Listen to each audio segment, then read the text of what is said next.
మతిమరుపు రావటం, జ్ఞాపక శక్తి లేకపోవటం, ఇలాంటి సమస్యను రాకుండా కరివేపాకు బాగా ఉపయోగపడుతున్నది. మెదడు కణజాలం దెబ్బతినకుండా, వాటికి ఇన్ఫెక్షన్స్ రాకుండా పోరాడుకోవటానికి ఇందులో ఉండే యాంటీ ఆక్సిడెంట్స్ ఈ రకంగా బ్రెయిన్ సెల్స్ ముసల్తనంలో కూడా చురుగ్గా యాక్టివ్గా పనిచేయడానికి కారణమవుతున్నాయని వాళ్ళు నిరూపించారనమాట.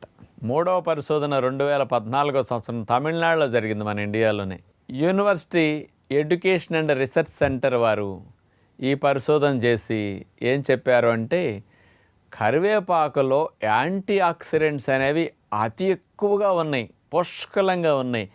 అందులో ఉన్న యాంటీ ఆక్సిడెంట్సే అసలు మెడిసినల్ ప్రాపర్టీస్కి, ఆరోగ్యాన్ని సంరక్షించడానికి అద్భుతంగా పనికొస్తున్నాయని నిరూపించారు. అవి ఏమిటంటే యాంటీ ఆక్సిడెంట్స్ లినిలాల్, ఆల్ఫా టర్ఫినిన్, మిర్సిన్, ఆల్ఫా